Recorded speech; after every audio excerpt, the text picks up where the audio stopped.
Hi, I'm Joe Polizzi, and this is the Content Inc. podcast. 5 minutes every Monday for content creators who desire to be content entrepreneurs. Hey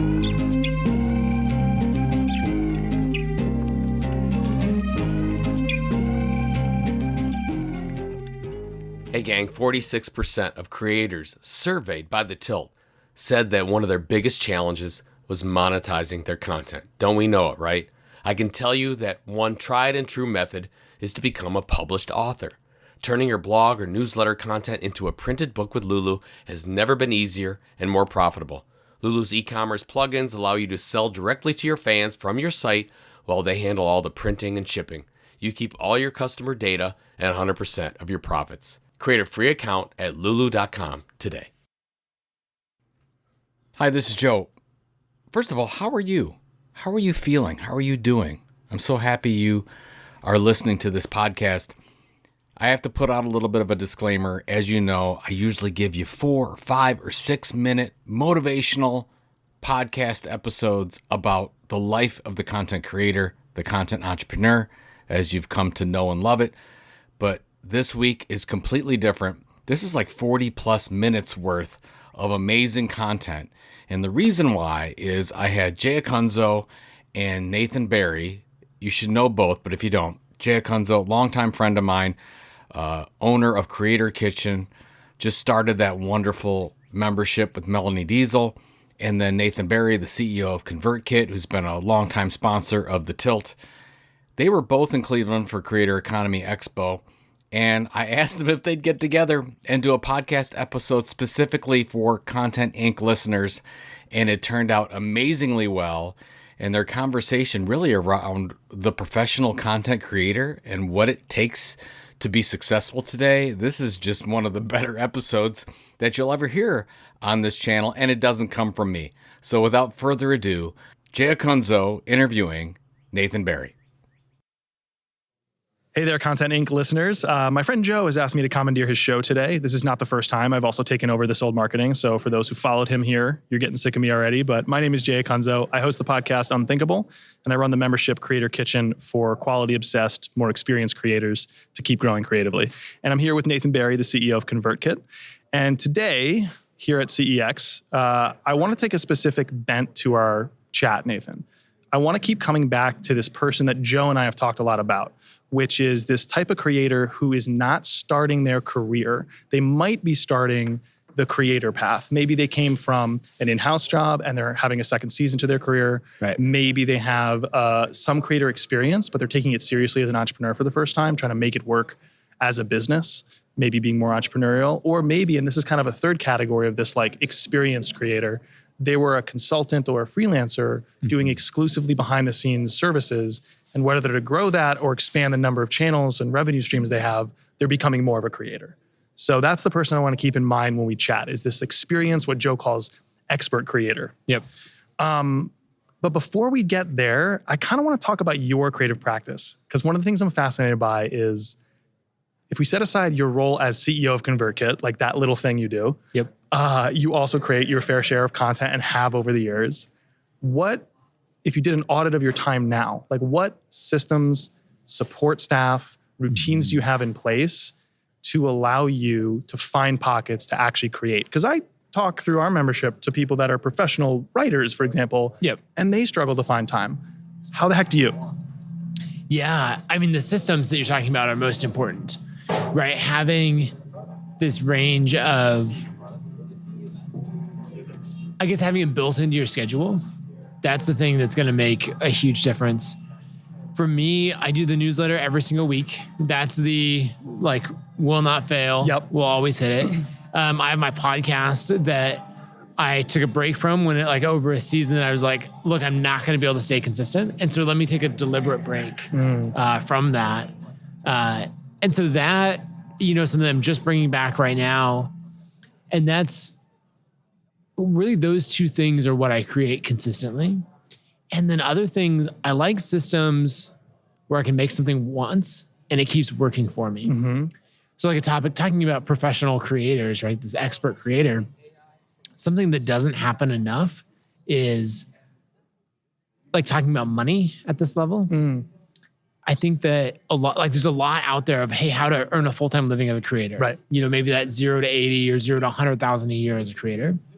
Turns out if you get to that level, there's not nearly as much about like, hey, what if you're making like doctor money as a creator? Right. And $200,000, $400,000, $500,000 a year.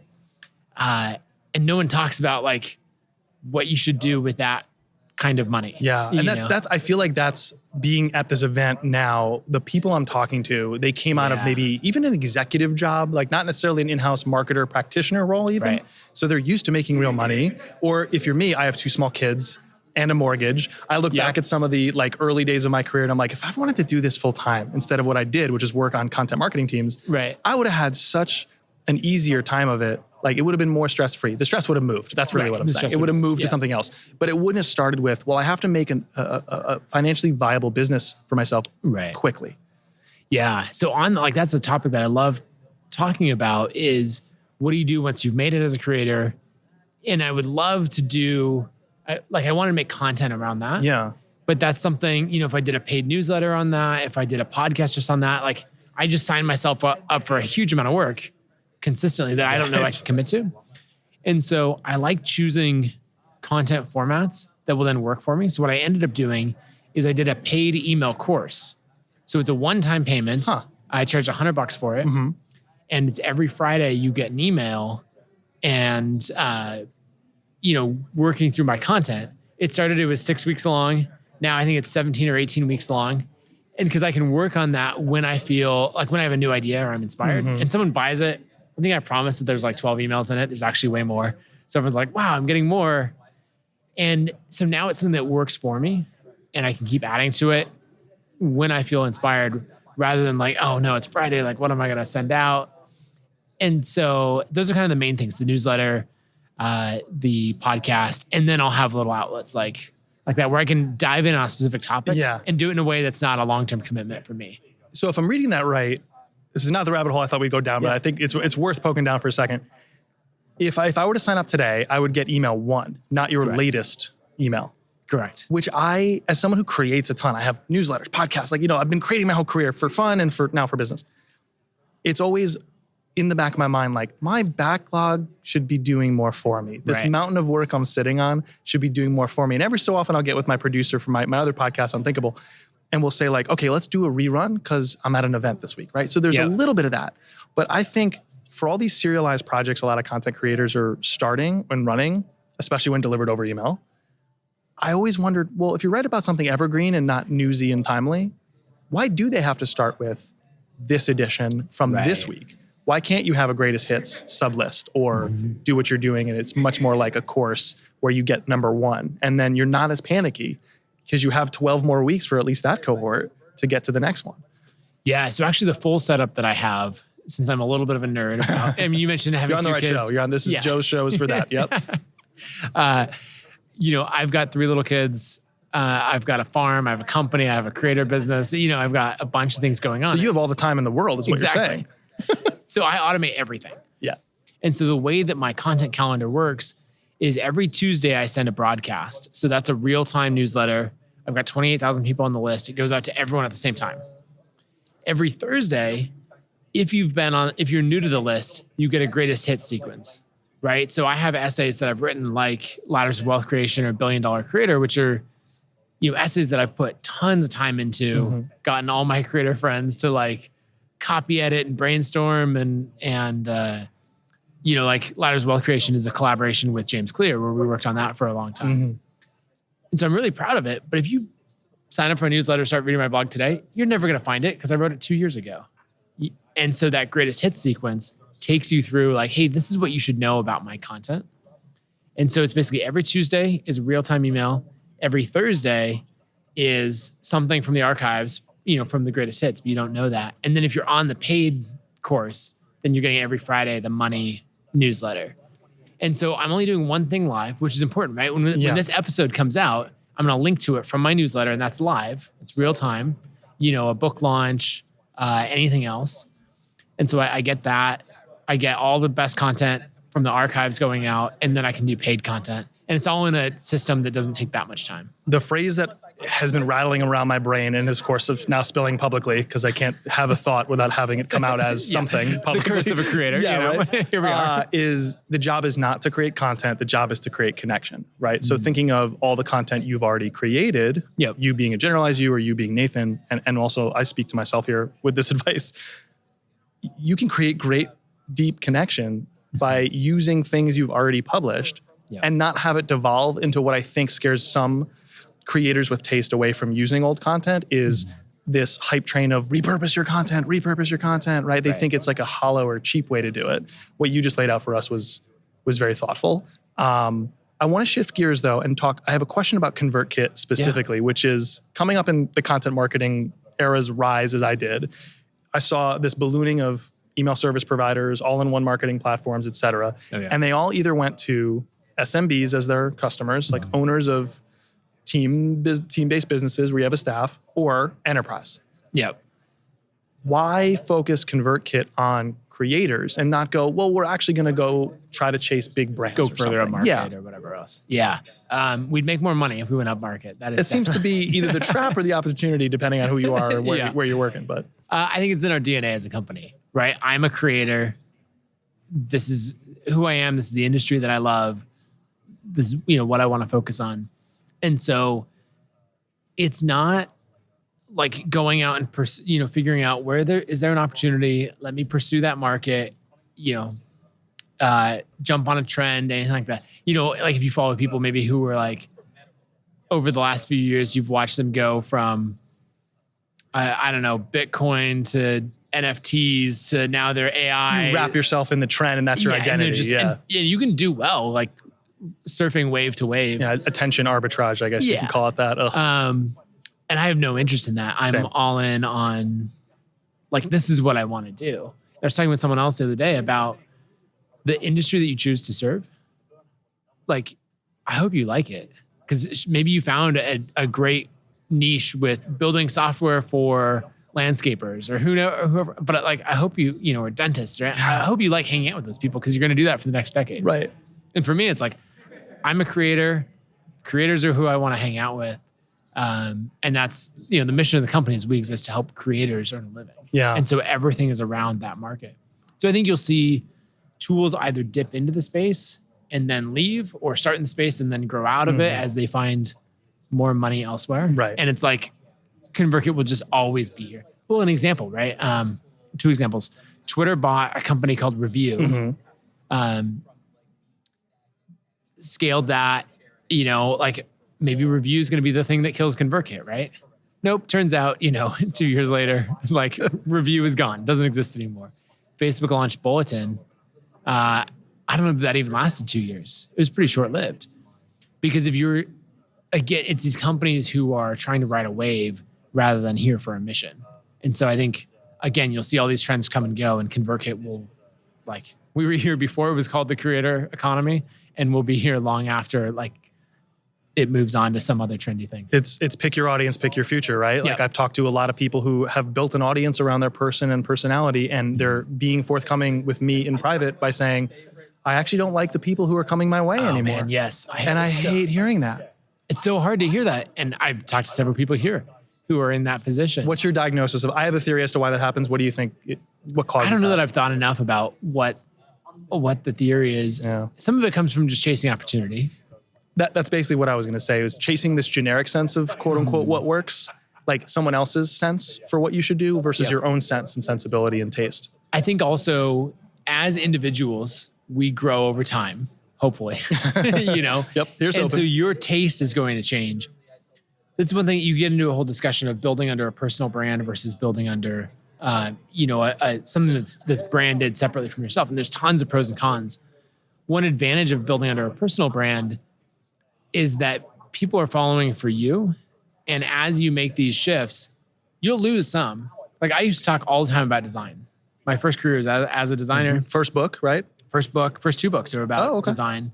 And then it gradually, I love marketing. And so I talked about both, like this trifecta of like design, code, and marketing. I don't talk about design anymore.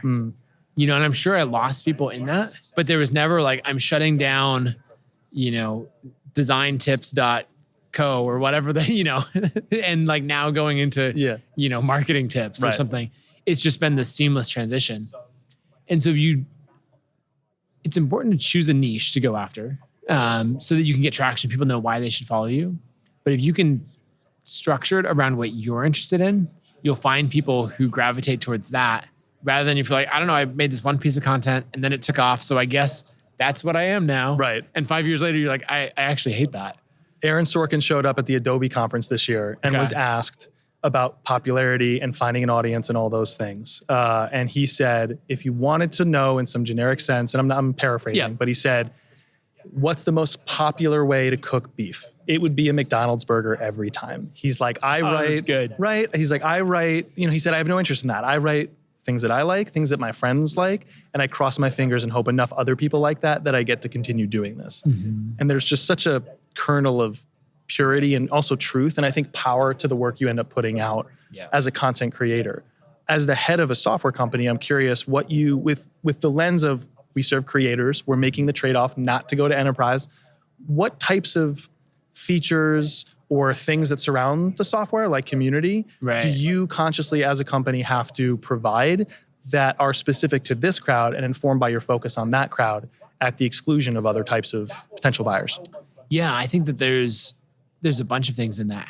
How we think about automation, knowing that a lot of these creators want advanced functionality, but don't necessarily have like a whole team that's going to build it out for us or for them. So like that blend of simple and powerful. Like I think of Tim Ferriss, who's been a customer for, 7, 8 years now. And what he does, he has the reach bigger than like a big magazine. Lots of media companies, yeah. Right? Lots of media companies. It's him, his head of content, and an assistant. That's it. And so it's like, okay, how do you build a platform that can be run by a single person, or two people and reach, 1 to 2 million subscribers? So there's a lot of things that go into that. Mm-hmm. I think another thing, like commerce functionality, making it really easy to sell digital products, coaching, like any way that you want to monetize as a creator. It's another thing, like if you get into platforms like a Substack or something, they're very opinionated, which the designer in me loves because, a design that's trying to appeal to everybody usually is, it's going to be generic. Yeah. So I love that Substack is like, hey, a paid newsletter is the only way to earn a living as a creator. I love that they have the opinion, and I think it's totally wrong. Yeah. Because it's different in every niche, right? A paid newsletter, if you're a journalist and you're used to like hitting a deadline every single day and you're like, wait, I only have to write 2 articles today? Like, oh, that's amazing. But if you're not a professional writer, a paid newsletter might feel like a trap or a hamster wheel. Mm-hmm. And so if we're like, hey, you could monetize through sponsorships, through course sales, digital products, physical, like any way that you want to monetize that's right for your industry, your preference as a creator, and your particular brand, like we support that. Yeah. And so that's a big thing. Like an example would be Ryan Holiday with his newsletter and podcast, The Daily Stoic. So they've built this giant audience and they sell all kinds of products. They've got, like digital courses, I think sold on Teachable. I think they have a membership and that's sold through Memberful or something else. They've got some Stripe stuff. And so then they have this whole range of things, but it's all aggregated into a single dashboard in ConvertKit so they can see their whole business. Yeah. And we're not saying like, oh, no, digital, courses are the only way to monetize. And then probably the last feature that I think is interesting that's very creator specific is our creator network. Mm-hmm. Because usually email is like a single player activity. Yes. A lot of things in the creator world are single player. Yes. That's what I tell people when they respond positively to my newsletter. Mm-hmm. I've been writing it online since 2005. Yeah. It's a profoundly, I think, rewarding, transformative, and lonely endeavor. Oftentimes you're alone in the coffee shop, or I tell people I'm throwing something over a brick wall and hoping you're there. And when you confirm to me that, hey, I like this, and you're shouting out over the wall again, it feels a little bit less lonely. But rarely are you ever working with or connecting to other creators. Yeah, but at the same time, you and I would talk about like the best thing to do as a creator is to go to conferences, team up, have the conversations, get that inspiration, motivation, and everything else. And so the creator network is like a feature that's built around that. So it's basically like, let me pair up with 3 or 4 other creators. And when someone subscribes to my newsletter, it comes up and says, hey, thanks for subscribing. Now also, why don't you recommend, or why don't you also check out, my friend Jay, and well, in this case, I'd also have Jay Klaus in there. So just be like, I'd be recommending all the Jays. Yeah. And so that everyone grows faster through that. Yeah. So using Ryan Holiday as an example, he went live on the Creator Network, 2 or 3 weeks ago at this point. And I was asking him how it was going. And he just said, the Creator Network's driving more subscribers for Daily Stoic, which by the way is a 500,000 subscriber newsletter. It's huge.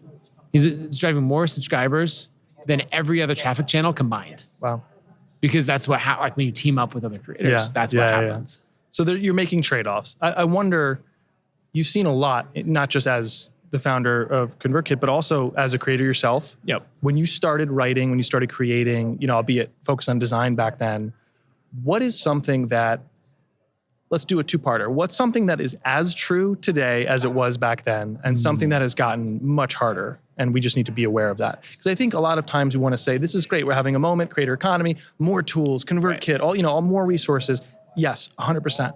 But I do think I've been doing this a while. And again, thinking of the folks that listen to Joe's show and come to CEX, they're experienced professionals who might be starting their creator journey colored by a bygone era. So I want to help us contextualize what it's like today. But before we do that, what is something that you look back at your early days creating, and then you look at creators today and you're like, this truism just holds true over time? Yeah, 2 things come to mind. Quality always matters, right? It's pretty easy to look at a market and say, oh, it's too crowded. And then you see someone come in with a unique voice and high quality, and you're like, oh, I guess there was room for one more. But just them. Now it's really too crowded. I remember in 2009, I was a web designer in the WordPress space, and I was watching a couple designers, guys like Brian Gardner and ADPNR, who were really creating the first premium WordPress themes with StudioPress and Woo themes. Oh yeah. And that ultimately became WooCommerce, and went on from there. And I saw that and I was like, oh man, I would love to be a part of that market, but it's way too crowded. And now both of them are good friends of mine. But you look back and you're like, oh, it was not crowded at all. There were like 4 people doing it. So the first thing, quality will always stand out. Second is consistency matters more than anything. Of just staying consistent for a long time. I was listening to David Senra, who has the Founders podcast, on My First Million. And Sam Parr, who's interviewing him, was like, oh, you've been doing this for a couple of years, right? And David's like, no, I've been producing consistent episodes for 5.5, 6 years. But you always have this moment where it starts, you're below the surface, and then you get traction, you come above the surface and break out. And so it just takes that consistency for a long period of time. So those are the 2 things that are always true and won't ever change. Just to put a pin on one of those points, consistency and we have a very fragile relationship. Yeah. So I have published weekly for forever. And a couple of years ago, I said, look, my best writing came when I felt most refreshed. And I have little kids now, as you do. And it turns out you don't have as much sleep, don't have as much time. And I also feel like I have stronger maker muscles now than I did before. Yeah. So can I reap some rewards of the consistency, publishing weekly for forever, and go every other week? And what I essentially figured out was there was a sunk cost fallacy. I've done it this direction at this cadence for so long, I have to just persist. And that can hurt creators, I think, because A, they don't want to shift directions, how they're saying, what they're saying, et cetera. And B, they don't want to change or play with what consistency means.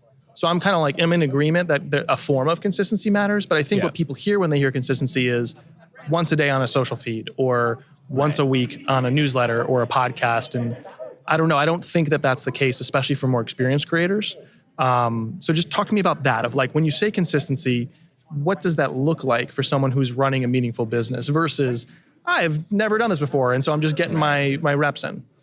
Yeah, I think it's finding a cadence that you can maintain.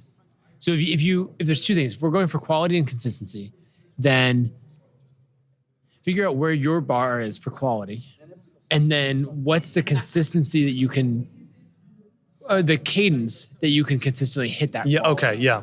So if we think about, like, if I want to put out really high quality content, essays that I'm truly proud of, then maybe I can only hit that cadence once a month because it's going to take me that long to write and research and produce this idea. Or if you think about, there's another podcast by a guy named Ben called How to Take Over the World, right? And he's doing these deep dives on people like Napoleon and Steve Jobs and like these really influential people in history. And he does so much research on each one. And so he might have to back off on the cadence in order to hit the quality. So figuring out what that is and managing your own energy in that as well. And so figuring out what can you maintain. And that's because people always ask, like, should I send an email newsletter daily, weekly, monthly? And it's really that equation between cadence, consistency, and quality. Yeah.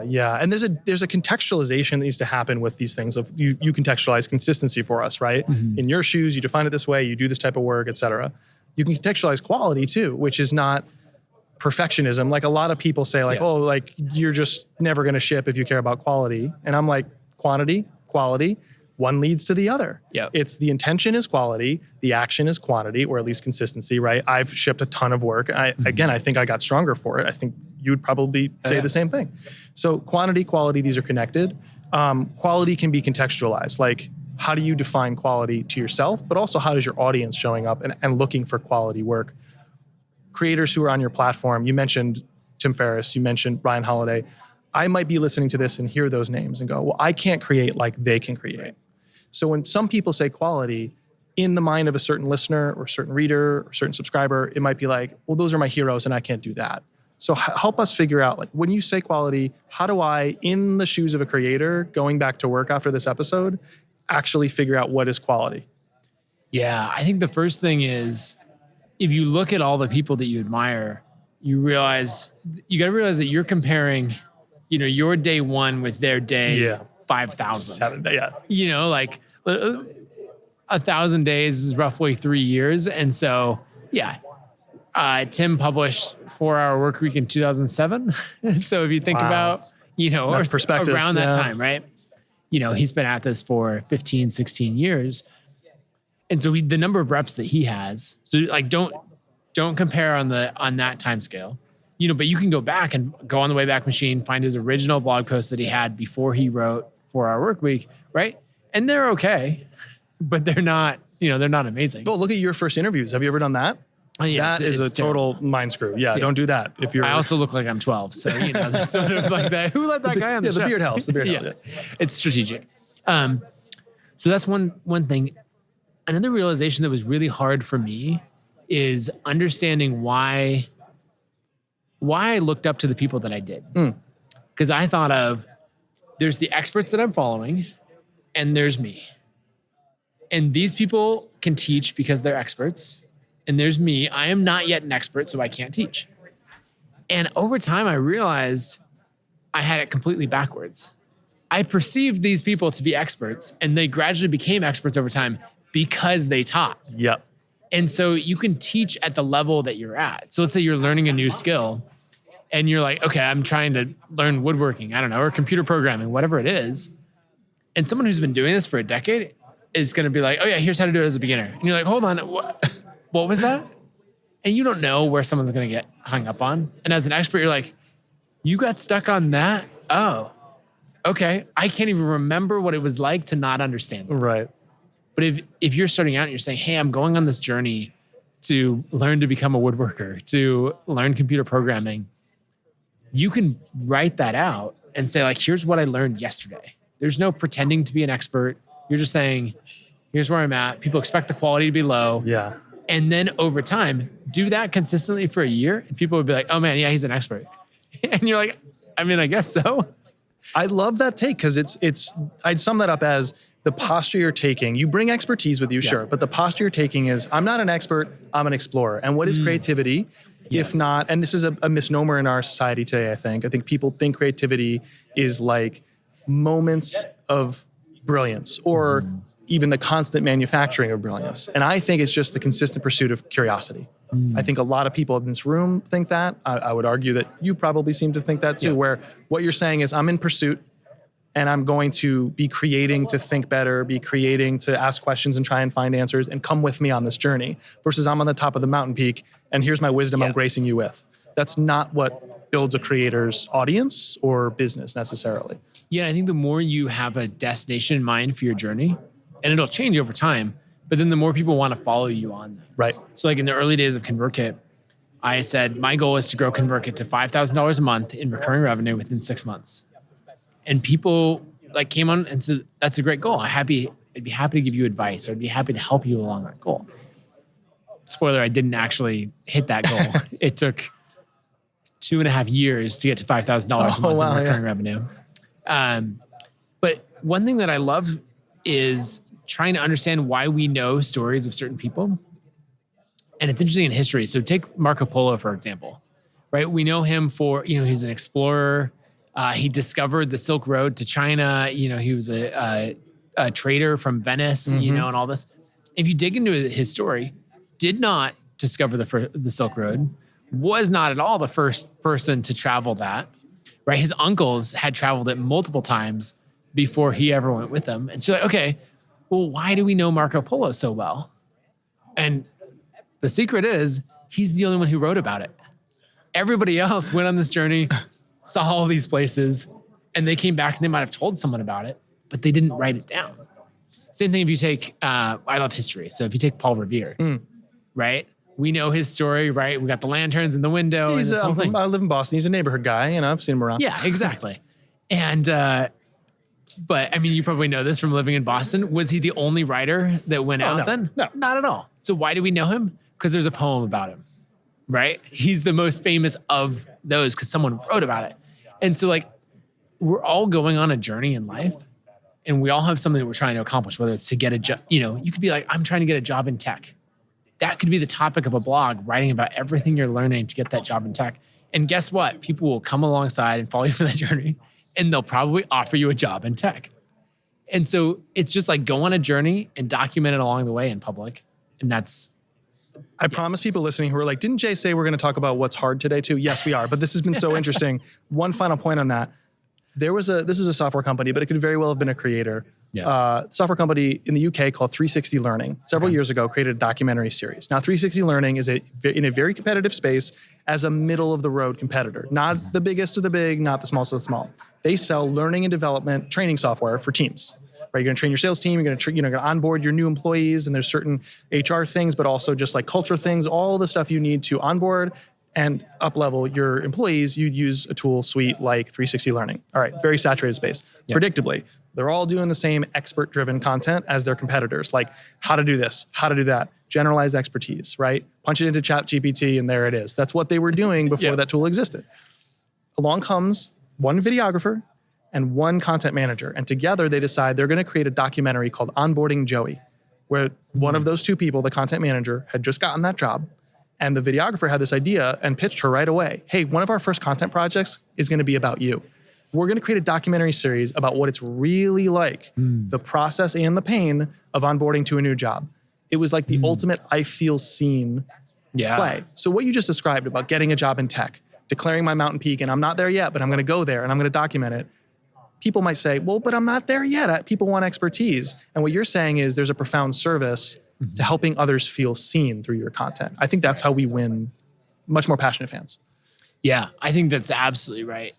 Because there's so many people taking that approach of the mountaintop, talking down, or not like thinking, I'm not there, but I need to pretend to be there. Either I made it and you can too, or I faked it well. Right. And I'm telling you to too.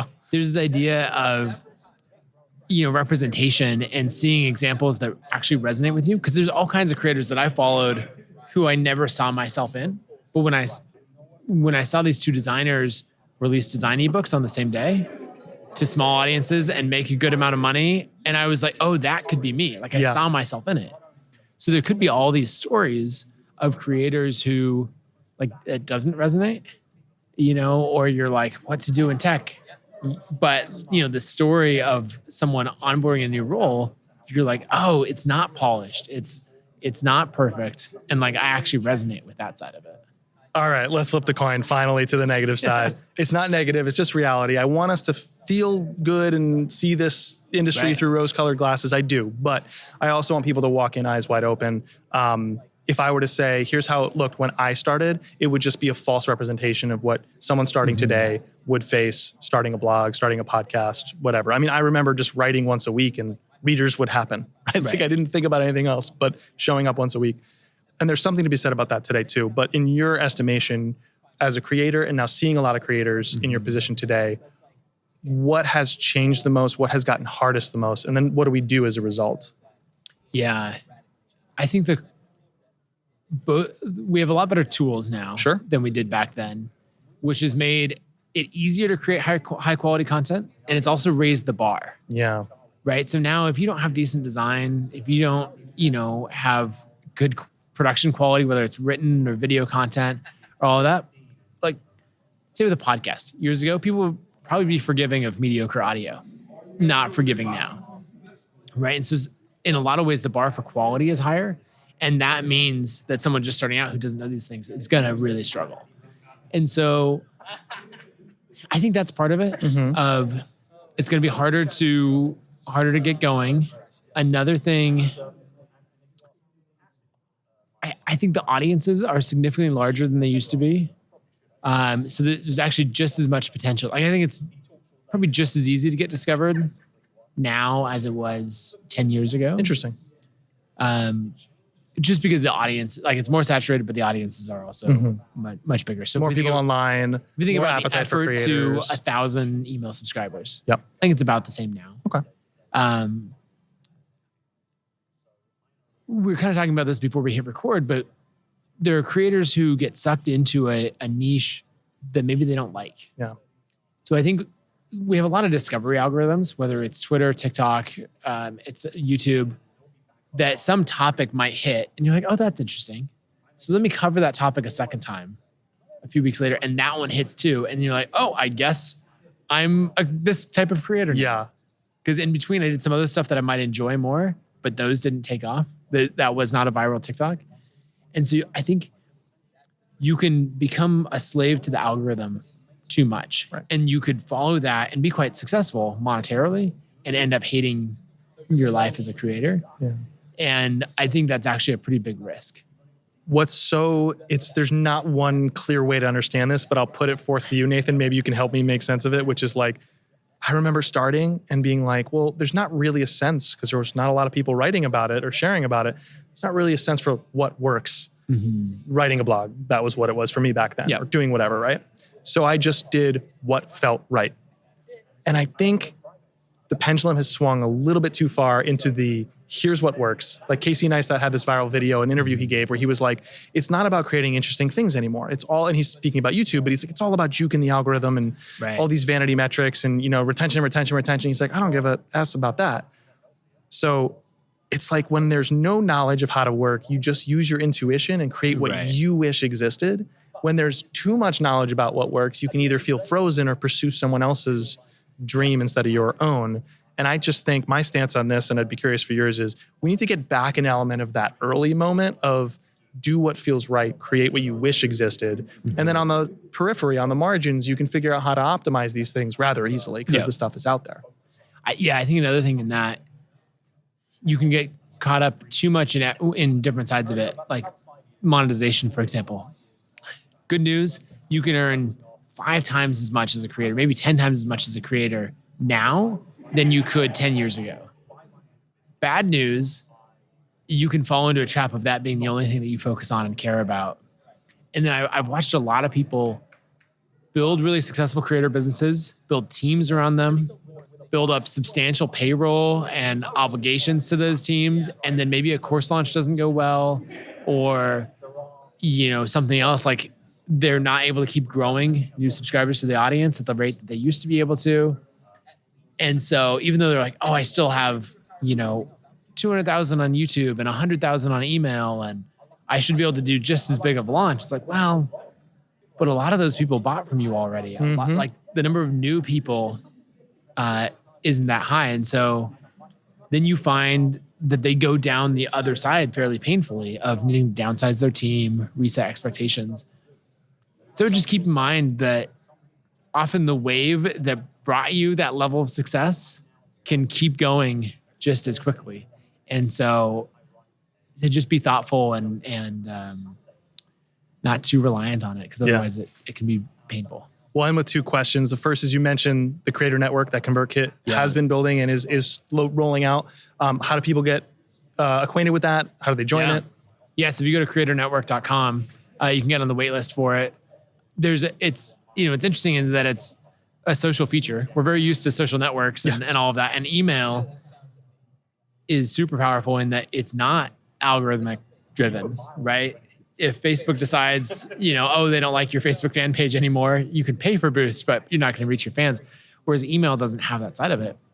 But this is, really one of the first features in email that you got to bring your community with it. So the first thing, like I tell people, go to creatornetwork.com and start to think about, okay, who are the 3 or 4 creators that I want to partner up with? And then the other thing is it requires like your creator profile to be built out. And so while you're on the wait list waiting for access and you pull together your group, you can fill out that creator profile. And then once those 2 things are done, then we'll let you on and awesome. Go from there. Final question. We're sitting here today at Creator Economy Expo CEX in Cleveland, sunny, tropical Cleveland, Ohio. Yeah, exactly. It's pouring rain out and freezing. There's a lot of fog over the lake that we can see from here. May in Cleveland. Yes. So we're sitting here May 2nd, 2023. The news is inescapable. The social posts are inescapable. People getting laid off from corporate jobs. Are we in a recession? Are we not? Tech is getting hit pretty hard right now. There's a lot of angst and worry and concern in general. I want to end hopefully here. What positions a creator in a unique way to weather different storms, to be a resilient business, to persist in the work that we do as makers? Yeah, I think, we talked about riding waves. There was a time that I went surfing in San Diego and was learning how to surf, and we had one great day of surf lessons. And then the next day, like the weather wasn't as good and we were doing other things, but we called the surf instructors and said like, hey, will you come out? And they're like, it's going to be a little tougher to surf, but sure. We'll help you. And I just remember it being wave after wave that, they're super tall. And if you got out of timing, you're just getting pummeled by that. You're like diving under a wave. And as you recover, there's another one. And I think for a lot of people in this world, that's what happens with the economy, right? That's when you're out of sync with what's going on and you're not in control, then getting laid off from your job is one wave. And then, you're planning to sell your house and move somewhere else, but interest rates are up and the market's down. And so you can't do that. And that's another wave, right? And we're just at the mercy of whatever's happening to us. And I think as creators, we realize that there's no one else. No one's going to save us, right? You have to take control. And if you've been a creator for a while, then you have this resilience and you realize like, it's just me. I have to navigate this on my own, and it switches. And that wave that you're like, oh man, this is going to destroy me is actually like what you're into. Cause you're like, I'm a surfer. We're looking for waves. This is a huge opportunity. We can ride those. And so I think as you go into all the uncertainty in the world, there's 2 types of people. One is things happen to me. I'm a victim of my circumstances. And the other is really the creator mindset that is, I am in control. I am responsible. I am capable. I'll navigate whatever comes and we'll go from there. And I'm going to turn what feels really daunting into these opportunities. And so I think it's a really exciting time for creators. You can listen to me on Unthinkable. It's stories of unconventional choices made by creators to resonate deeper. Nathan, anything to plug? Where are you pointing people? Yeah, I'd say my podcast, The Nathan Barry Show, I do interviews with content creators about building audiences. So thanks for having me. Unthinkable. Nathan Barry Show. There you go. Nathan, this is great. Thank you so much. Yeah, thank you. See you. So how was that? Did you enjoy that? Did you get a lot out of it? I know I did. I was taking notes during the whole thing. The seasonal aspect of it really hit me hard. I have a lot of content that has been around for 20 years now, and a lot of it's really, really good. And I would say that 95% of it I do nothing with. And at the beginning of this podcast, I was really thinking about, as they were talking about the serialization of content and smart, thoughtful repurposing, it really hit me personally. And I'm going to try to see what we can do with that moving forward. And so many wonderful things. So, of course, follow Jay Acunzo, Unthinkable Creator Kitchen. Follow what Nathan's doing at ConvertKit. Of course, we're a ConvertKit customer at the Tilt, and really, really amazing what he's been able to do with his content entrepreneur journey. So again, thanks again for listening. Really appreciate it, and we'll talk to you next Monday. Thanks.